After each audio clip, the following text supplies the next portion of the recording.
This is Jeff Timberell, Director of the Southwest Florida Real Estate Investment Association, here to talk about real-world real estate investing Part 1. This is going to be the first video in a longer series of videos. This mirrors presentations we have been doing in the Southwest Florida REIA for the last 3 months. Disclosure, we're sharing our own experiences and knowledge with you. Please do your own due diligence before utilizing anything here. This is not to be construed as investment advice, and you should seek competent counsel before trying this at home. In the past 3 years, we've assisted and advised and had ownership interests in several private equity entities that employed over $14 million in the capital in the Florida market, which gave us not only unique insight as to the amount of business we've done, it also gave us some great insight into how institutionalized investors employ capital. Number one key to being successful is to understand what you're there to do. In my opinion, this is the most important thing. There's so many people running around the world. There's a lot of people wanting to run around and try and do real estate investing. They take courses, they read books, they go to meetings, but they really don't know what they're there to do. They really haven't spent that critical time understanding what you're here to do, what's your mission, what's your goals. I mean, without having any goals, it's hard to achieve any goals, if that makes any sense. From our experience, the clearer the plan you have, you will be able to operate with a margin of safety. And that's the key word in this business, a margin of safety, because the ones that survive, last, and grow true wealth are the ones that don't make mistakes or make mistakes that you can recover from.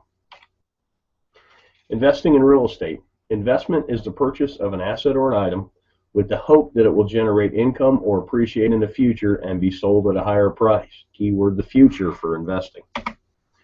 So what does that mean? The act of committing capital to an endeavor with the expectation of obtaining an additional income and or profit. That's what investing is.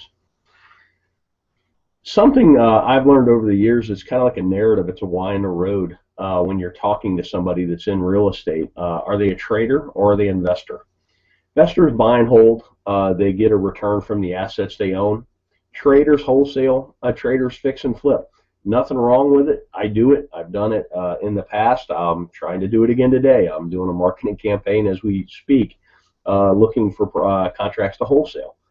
With that said, it's two different narratives and even two different valuation processes, investor versus trader. You need to recognize the difference between the two.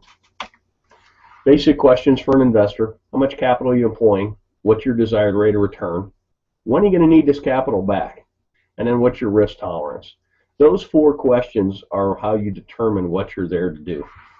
Then we'll talk about capital. There's an opportunity cost of capital, and particularly when you're raising capital, which I've been part of some private equity raises, you really need to understand what other opportunities are out there for investors, because generally why would you buy a piece of real estate that pays you 2% a year with all the headaches associated with that, when if you could at the same time own a CD at 5 with none of the headaches.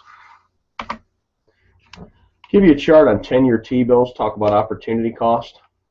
You can really see the recession, the Lehman Brothers crash really killed yields, but it's killed yields no matter what. I mean, pretty much at the time I'm talking about this, yields for a 10-year T-bill are bouncing between 2.6 and 2.8%. That's a terrible yield, particularly with the amount of money they're printing.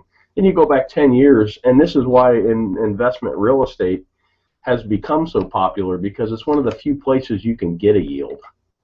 Here's CD rates from 1984 on, and if you notice, about early 2000s, everybody got excited about real estate, and that's because the CD rates of return just continued to go down.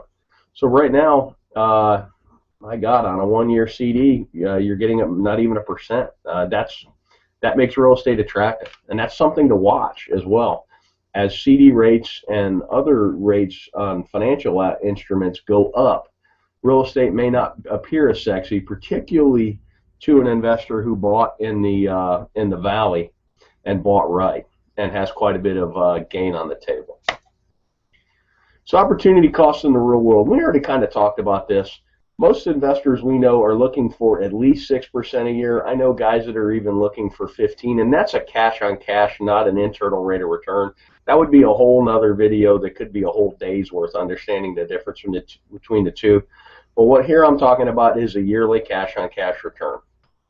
And you got to be mindful of unrealistic expectations. I've seen people that have pitched 30% returns, and I've seen investors that are looking for 30% returns.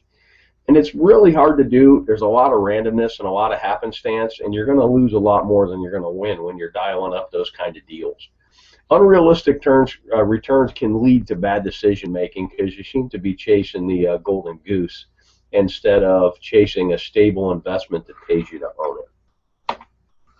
Let's talk about risk tolerance. These are two great quotes by Warren Buffett. And risk tolerance is really age dependent and your financial situation dependent as well.